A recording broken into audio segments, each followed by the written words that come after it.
Yeah, hi, nice to meet you.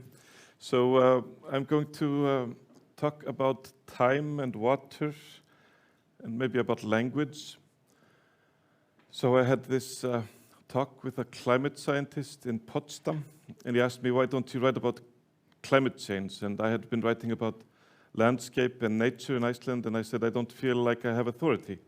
I'm not a scientist, I don't have the data, and he says, but he said, I collect the data, but I'm not a storyteller.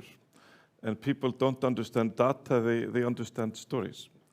And if you don't find confidence in understanding my data and weaving it into stories, then my data search is actually for nothing, because my data is intended for you. And it's not my personal cause, it's you, it's your planet and your society. So I started to think about these issues, and I'm not a journalist, I'm not a biologist, I come from writing, poetry, language, and I was very soon seeing that the issue is larger than language, and I can take an example. In the year 2100, we expect the pH level of the world oceans to drop from 8.1 to 7.7, and that is the greatest change in the world oceans for 50 million years. I just said this. Almost every single word that I said is meaningless. That is, 2100 is culturally meaningless for most of the ruling generation. Most of my friends think that 1970 was 30 years ago, and I think in a very subconscious way, most people that were in Glasgow, I haven't seen any research, somebody can do the research, but I think they feel like 2050 is after 50 years. And 2100 is always after 100 years, at least. So 2100 is meaningless. Blade Runner took place in the year 2019. That was the furthest people in the 80s could imagine into the future. The pH level, pH 8.1 to 7.7. How can I tell somebody that 0.3, 0.4 is the biggest imaginable change that they will ever witness? It's impossible to scale up the pH level in most people's minds that don't have a mathematical background. And then 50 million years, I could just as well say 50 gazillion or 50 quadrillion. It just is total nonsense, 50 million. Nobody really can imagine 50 million years. But to imagine that a single human being born today, becoming not as old as my grandmother, but as old as my father, is seeing a bigger change in the world oceans than not all the generations of man before us, but 10 times the evolution of humanity since we find these footsteps 5 million years old in Kenya. That is a phenomenal change that is larger than anything. So that's why, in a way, the issue blows up even the language. So in the end, we conserve only what we love, we will love only what we understand, and we will understand only what we are taught. And my kind of first encounter with time was when I was working in the Andri Magnason Institute in Reykjavik in Iceland. They preserve the oldest manuscripts of Nordic mythology. And I was starstruck that I could actually read these texts that were written in the year 1200, and they actually resonated with me still. And I was reading something somebody wrote 800 years ago, and I thought that was kind of astonishing. How can you can see, deyr fé deyja frændur, deyr sjálfur sama, en orðstýr deyr aldrei, hveim sér góðan getur. And I was thinking, if the manuscript is halfway in its lifetime, if it has half of its life left, when will it still be out there in what year? 2800. And it was almost unimaginable to imagine, how can you decide to preserve something? You know, will somebody understand it? Will somebody relate to it? Will the language still be there? Quite unlikely. So I was a bit torn that year. This was my first indoor summer's job, and they were very bad at marketing in the institute. So I spent the whole summer alone with this manuscript, which is kind of the primal source of Nordic mythology. This is where Wagner, Tolkien, Marvel Comics have been seeking their inspiration. The same year I was almost going another direction in my life because I had been invited to help my uncle John. He was a biologist. John Thorbjarnason grew up in America, but my mother's half-brother. And he had invited me to come, I was like 23, to come and do the primal research on the mating habits of the anaconda snake in the Amazon. So we're supposed to go through the swamps, capture the anacondas, not alone, but wrestle them maybe 2 or 3 together, put them in a bag, and drive with them to the local maternity ward, where they would ultrasound and see how many snakes they had in their bodies. Then we were supposed to go to the Amazon and help him do a protection program on the areas of the Cayman crocodiles. So capture these crocodiles on canoes in the night, and this was, of course, very exciting. But then I was expecting a child, so it wasn't kind of the first thing you say to your girlfriend, "Toodaloo, I'm going to capture some crocodiles." But there was something else in the basement that was even more inspiring. They had like 2,000 hours of folklore recordings that had been done in Iceland from like 1903 to 1970, because Iceland had been very isolated for almost the most of its history, and we had still traces of culture in families that could be traced back to medieval times of oral tradition of singing, storytelling. And I put these microphones on my ears, and I was listening to these old ladies for this whole summer as well. Bárður Björgúlfsson, Björgúlfur Hringsson, Hringur Hreiðarsson, Hreiðar Garðsson, Garður Gunnarsson, Gunnar Refsson, Refur Ráðfinnsson, Ráðfinnur Kolsson, Kolur Kjörvaldsson, Kjörvaldur Bjórsson, Bjór Brettingsson, Brettingur Hakason. So I was listening to these old women. This one was born 1888, singing something she learned from her grandmother that was born 1824, that she knew that she had learned from her grandmother that was born 1765. So I was thinking, like, a single person can carry memory of more than 200 years. And I was thinking how something goes from being common to becoming rare to becoming unique, and suddenly folklorists are running around the country looking for the trace of this last old lady that remembers a fragment of something that was the most popular thing in the 1850s or something. So I was thinking of the treasuries that I had around myself in my own family, and how soon this common knowledge of my grandparents would become scarce, forgotten, rare.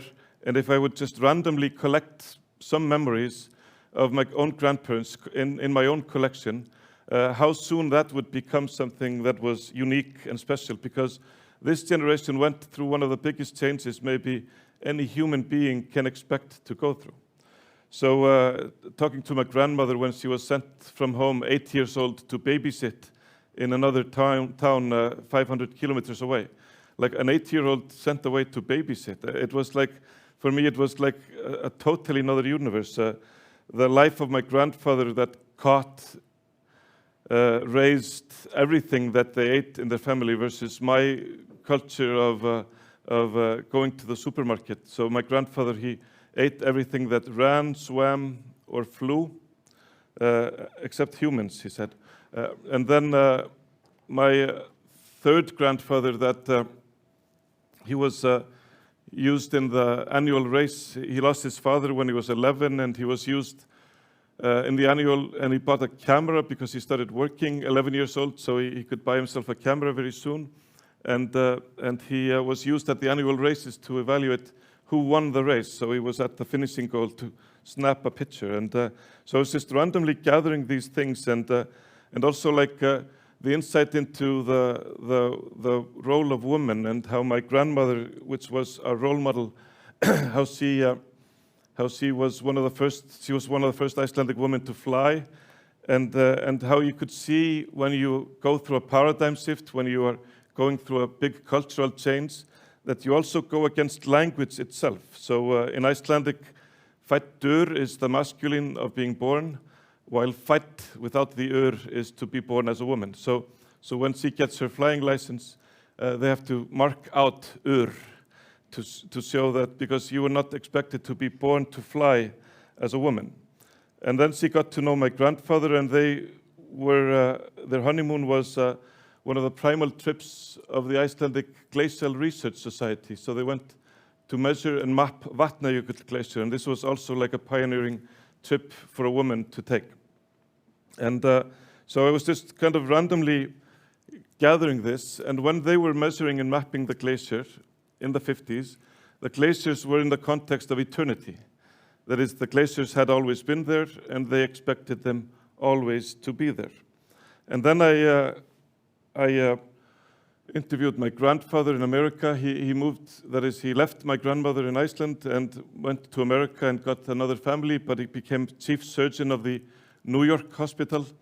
And one of his patients was this one here, Oppenheimer, the father of the nuclear bomb. And when I was interviewing him, it was shortly after I thought for sure that our world would be destroyed by the nuclear bomb. So I was kind of starstruck that my grandfather had actually met the person that was maybe the most iconic mythological character of the 20th century, that not like a king or a tyrant, but a person that basically changed the law of power of humans versus the planet, because never before had humans the ability to press a button and basically destroy the whole universe.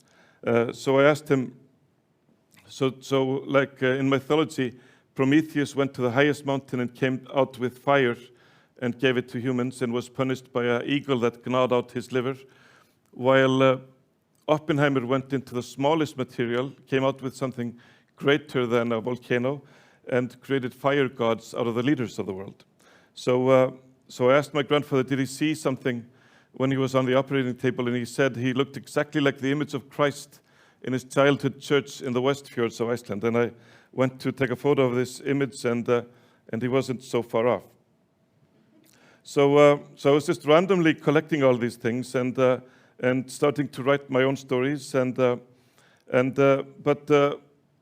But so I was kind of thinking that my grandfather actually met a person that had made a new line in not in history, but in geology. That is because many people or many scientists or groups of scientists have wanted to mark the beginning of the Anthropocene with the Trinity explosion. So I was starting with my writing of children's books and poetry and all these things, but then things started to go quite wrong in Iceland. And suddenly, as a citizen, many of us were in the role of activism. That is, instead of just living stably in a society where things were working kind of according to how you want things to go, suddenly we had to step up and fight for things. So this is the greatest nesting place of pink-footed geese in the world. So a whole species, the pink-footed geese, has this nesting place, about 10,000 geese, just under the foot of Hofsjökull, which is a glacier in the center of Iceland. And our government wanted to build a dam, flood this entire area, and make electricity to sell to an aluminum smelter. So one aluminum smelter uses energy like 1 million people, and they were going to destroy this area, and it would employ some 100 jobs, because this it would not be enough for the whole smelter. A whole smelter uses like 600 megawatts of energy, but this dam was like only 150 megawatts. So they were going to destroy a whole species, or the habitat of a whole species, not for even a full smelter, but like 1/4 of an aluminum smelter. And this was like in the early 2000s, and I was like, we are in the future. You know, haven't you watched all the Attenborough documentaries? Haven't you looked at what happened to the planet during the 20th century? Are you really going to do this? And I felt like nothing that I could write was equally important as protecting an area like this. So lots of artists joined this effort, and there again you were hit by the language. So we were told, well, this is clean energy, this is hydropower, and we need to save the planet. But not taking into effort into that in America they throw away aluminum in cans that could renew the total air fleet 4 times a year. So only a legislative change in America would save 10 times more energy than just the whole habitat of pink-footed geese. And then we were faced by this language thing we could not say the area was beautiful. We could not say that geese have rights for themselves or something. We had to say, oh, this area might be good for tourism. It could be a good national park, and people might want to go there and buy hotel rooms and goods and small stuffed geese, and that could be good for the economy. Or we could say, oh, this would be an excellent place for Obi-Wan Kenobi in the next Star Wars movie, and that would make lots of revenue. Or we could say this is having the greatest nesting place of pink-footed geese is very good for the brand of Iceland. So even though if nobody knows it, this brand value can add a certain amount to the value of everything that we produce in Iceland. So it was like when you're in the Soviet Union or you know somebody from the Soviet Union, you understand that that person is in a regime. He's restricted of what he can talk. And suddenly I was thinking, why can I only say, talk in words of marketing, economy? Why can I not speak about nature in any other way? Why could I not even say, I'm sorry guys, but this area is holy. This is holy ground. This is sacred. This is untouchable, because if you touch this, something terrible will happen, like every tribe has been able to say throughout human history. So in terms of language, it's easy in Icelandic to see how paradigm shifts and language are connected. So like when we were still under the religion of the Nordic mythology, the heathen gods, there was a strict rule of how you could speak.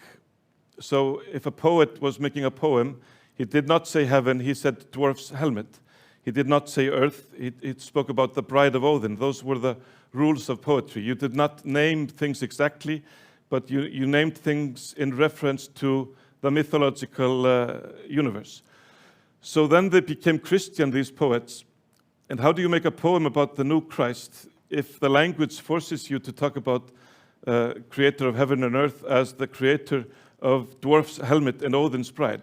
It made no sense. It was a total contradictory.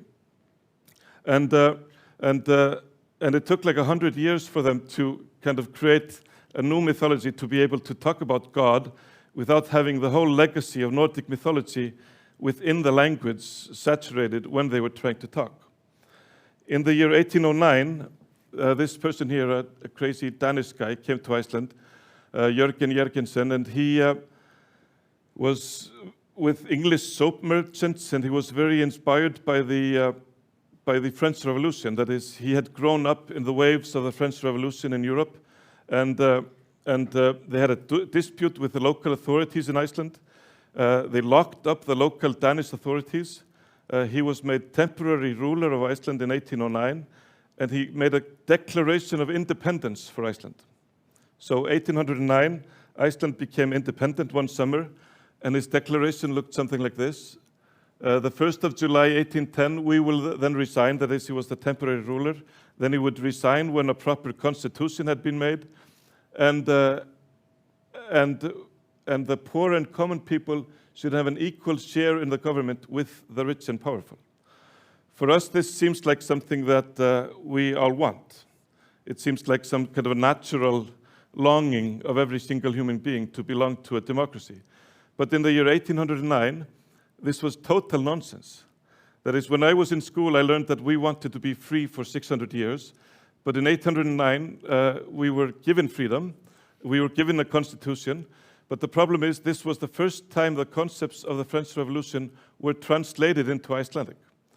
So this was not only the first time people were hearing these concepts, like this bizarre, crazy idea that the poor servant that has never, that is obviously stupid, uneducated, unliteral, unable to think for himself, should have equal share with the noble priest and this honorable nobleman that owns all the land. How stupid is that to give equal power to these people? It was just total nonsense, totally absurd. And people called this man, because we didn't have a name for anything but king, so we called him, we didn't have the name prime minister, we didn't have any of these names of elected leaders, so we called him Jörgen, the king of the dog days. So it wasn't until 1918, so the people that understood these words, the people that understood democracy and kind of understood the ideology, those people are the national heroes of Iceland in our current history. And these people were born 1809, even 1811. And even when they had reached their own middle age in the 1850s and 60s, these ideas were still radical for the people of that time. So it took like 100 years for this nonsense of the poor and common to have an equal share to become common sense. And of course, it hasn't been perfectly implemented even yet. Max Planck says that a new scientific truth does not triumph by convincing its opponents and making them see the light, but rather because its opponents eventually die and a new generation grows up that is familiar with it. And that is something that we can see with the Copernicus theory. That is something we can see with how long it took us to become a democracy from the ideas initially spoken until we became a democracy. At a similar time in history, women got the right to vote. And you would also think that a woman understands that she is equal to a man. But that again took 100 years, even though the voters were equally women and men. It wasn't until last year or the year before that we finally had an equally elected parliament. That was again 100 years. An excellent example of paradigm shifts in language is in Iceland, where we have this house here where Reagan and Gorbachev met and marked the end of the Soviet Union and all the language and all the system and hierarchy that came with communism. The house next door is the house of Kaupthing Bank. That was the third biggest bankruptcy in capitalist history. So I always thought it was beautiful to live in a place and having not reached middle age at that time in 2008, to have seen two huge ideologies with all the rhetorics and infrastructure and educational systems collapse kind of within your lifetime. So I was lying here in this bush between there, and I was thinking, what's next? Okay, this is behind us. Where are we going from here? Because in a paradigm shift, you are part of the change or you are hit by the change. And that's why new words come in, like the word ocean acidification. Ocean acidification. This is a completely new word. This is as new in our culture as the word democracy was in the year 1809. This word was mentioned in Icelandic newspapers once in the year 2006. On page 10, it was not like a front page headline. It was mentioned once in 2007. It was never mentioned in 2008. We were busy in the bank crash. And then it was twice mentioned in 2009. So how often do you need to mention a word until it has meaning? I would say until 2009, it's totally meaningless within the culture, and it's not even in the headlines. It's just somewhere in a long article somewhere. So basically, ocean acidification is kind of global warming's evil twin. It's about the fact that about 30% of the global emissions end in the world oceans. And this is a graph made by scientists. This is not my opinion. This is just something that ocean scientists are measuring north of Iceland and elsewhere in the world. And this graph, only this graph, that is, if global warming was not happening if glacial melting was not taking place, if change in weather patterns and frost and permafrost and all that was not happening, if only this was happening, it would be enough to be a paradigm shift. That is, this would be enough for the whole human race to say, oh shit, we thought we were doing good. We have found out that what we're doing is not correct, or not only practically correct, but ethically correct, because nobody has the right to basically alter the pH of the world oceans by 0.3, because everybody that knows biology knows that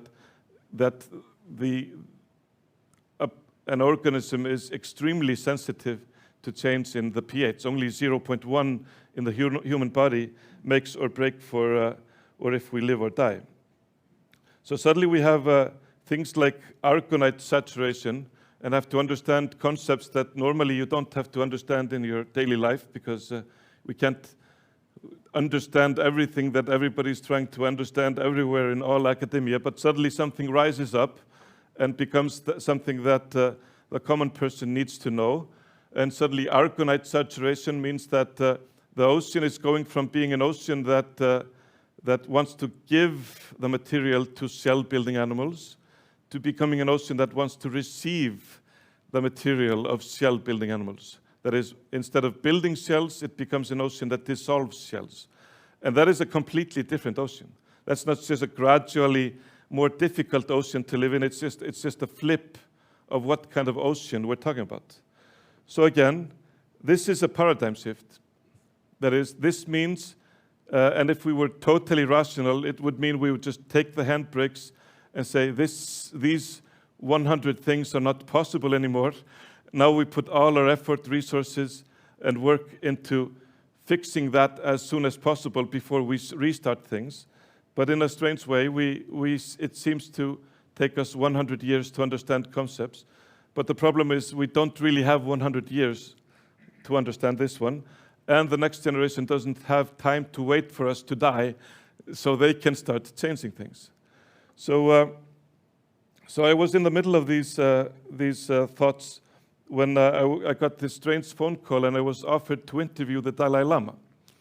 And I thought first it was a phone prank, and I said, I'm Christian, I have to call the Pope and ask for permission. But then they called me the next day and asked me, what did the Pope say? And I said, he said, amen. So I went to Dharamsala to meet the Dalai Lama. And I was wondering, what can you ask a person that has reincarnated 14 times? You know, it has to be a super intelligent question, like, how was your 7th life compared to your 9th life? Have you ever fallen in love? Or how many lives did it take to stop falling in love? You know, like, what can I ask somebody like this? And I was thinking of mythology again, of course, because he's kind of a mythological person. He's like one of the very true mythological persons that are living on this earth. And I was thinking of the beginning of life in Nordic mythology, kind of one of the most strange myths that I can remember from the Eddas. So the world started with a cow, Humla, or the Humla of prosperity, and it was a frozen cow.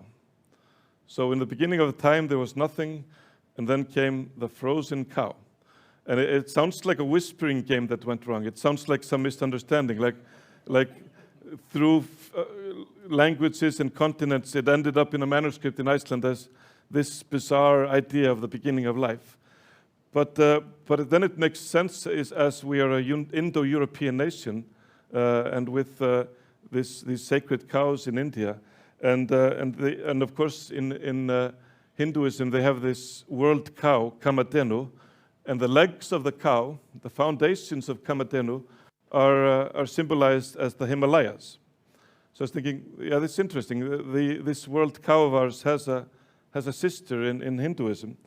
And if you go to Nepal, you'll find the great section, the Nepal section of the Great Himalaya Trail ends in Humla at the border with Tibet.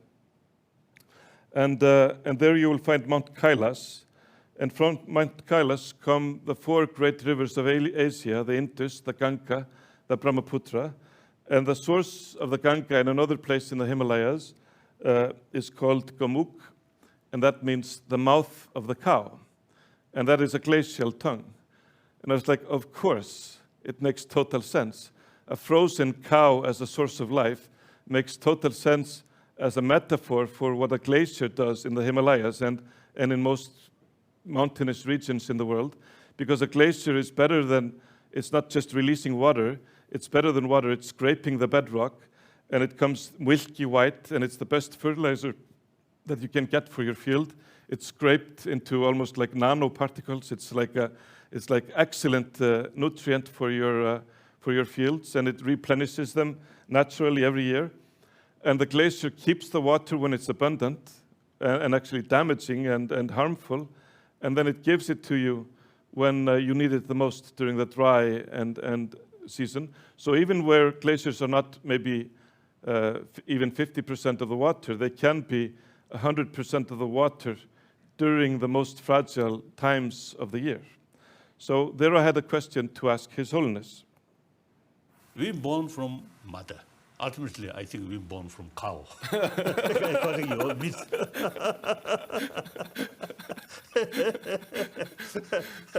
But even cow, okay. It's a very compassionate cow. Magic cow. Magic cow. Magic cow. Yeah. So he just made fun of me as he thought I was representing some cow cult in the north. But the conversation went into a more kind of rational place. Worry already, now there is clear sign to develop that kind of worry.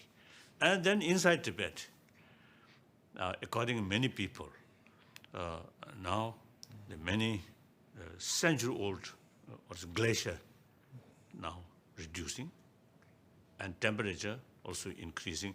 Many scientists, many ecologists give sort of prediction now within next 20, 30 years, some major rivers reduce, some river may dry. Before that, because of a lot of melting snow, so the more flood, then eventually dry. So very, very serious. Usually I have the feeling, and also telling people, unless we take special care, if present sort of tendency go continuously, then in next generation, I think over billion human beings' life then get that threatening. Because the major rivers in whole Asia, which cover whole Asia, from China up to Pakistan, the major rivers come from Tibetan Plateau. So if the worldwide people pay more attention about some sort of effort, I think this warming can be a little postponed. So it is very, very serious. Now this is the question of not just a few people or few countries, but this is a question of whole world. So 6 billion human beings, whether you survive or not, depend on that. If whole world become desert, then everybody have to go. I think nobody wants that.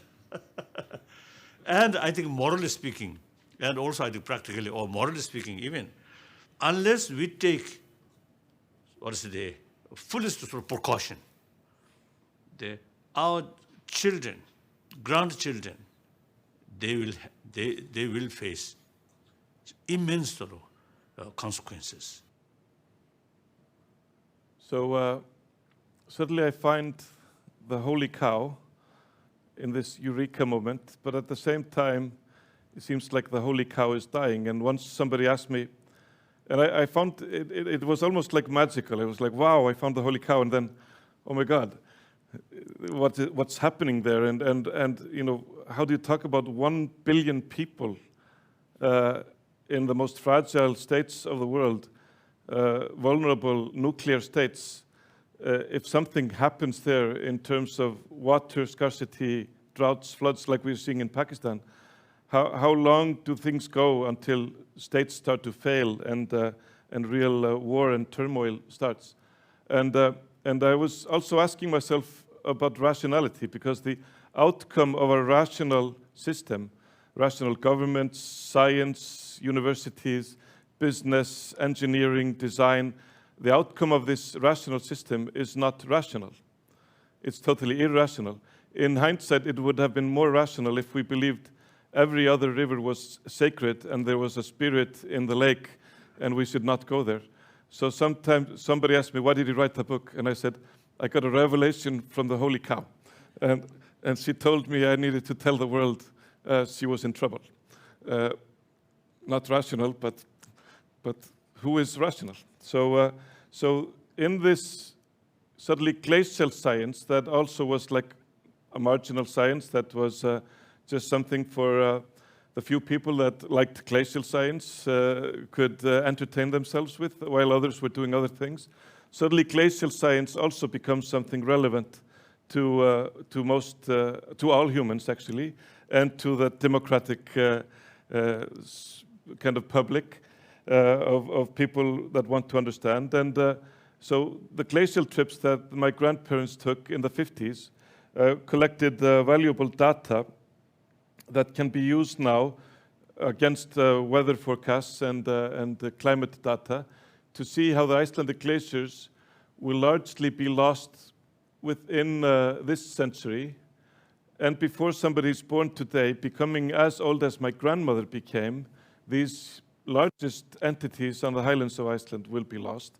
And this is happening in a similar rate to glaciers everywhere in the world at a very similar rate. And there we come to a problem. How do we understand 2100, 2120, 2160? So I sat in the kitchen with my grandmother, and I was asking, when is someone still alive that you will love? So I sat with my grandmother and my daughter that carries her name, and we were calculating, when do you become as old as grandmother? And my daughter did the calculations. She was 12. And she was like, whoa, 2104. I was like, imagine that.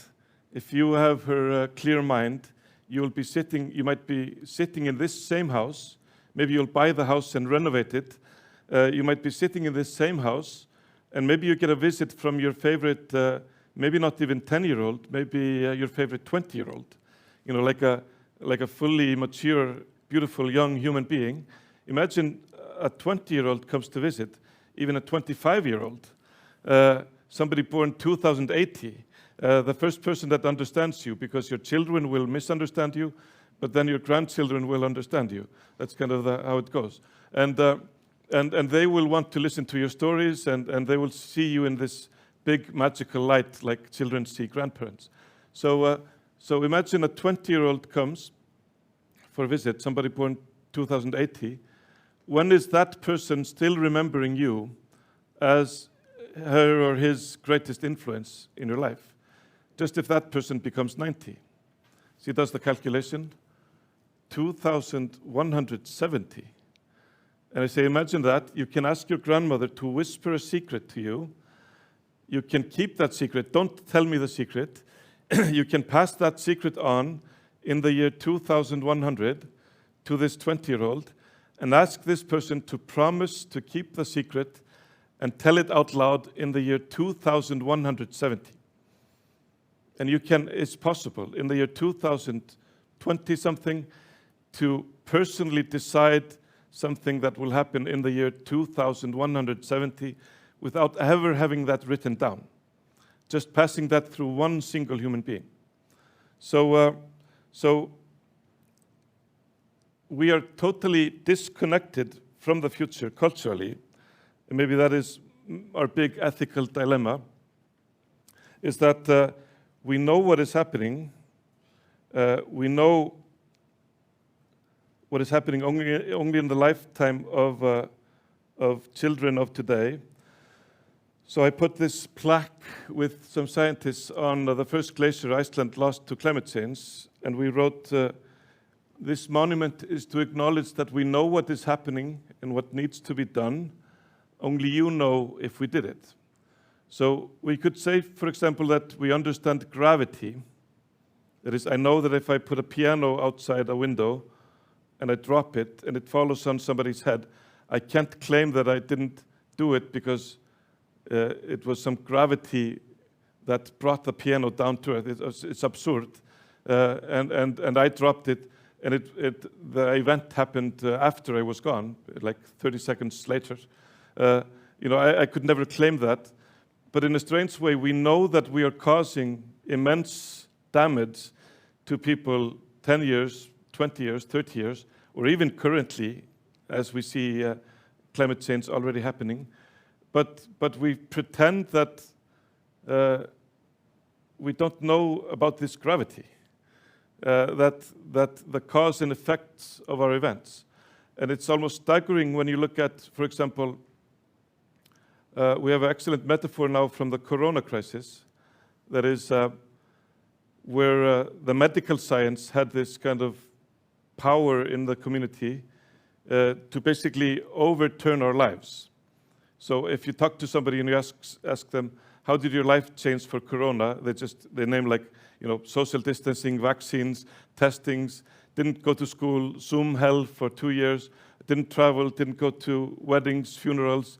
Just the trouble people went through is unimaginable, or would have been unimaginable before we entered that phase. And then you ask people, do you agree global warming is a more serious existential threat to us? And how did your life change after the last IPCC report? Just name me the 10 main things that changed your life. And people are like, yeah, that's a good question. Yeah, just between the 3rd and the 5th IPCC report, like just the 20 biggest changes, things that you really miss, that you can't do anymore, because you're trying to fix things for the next generation. Yeah.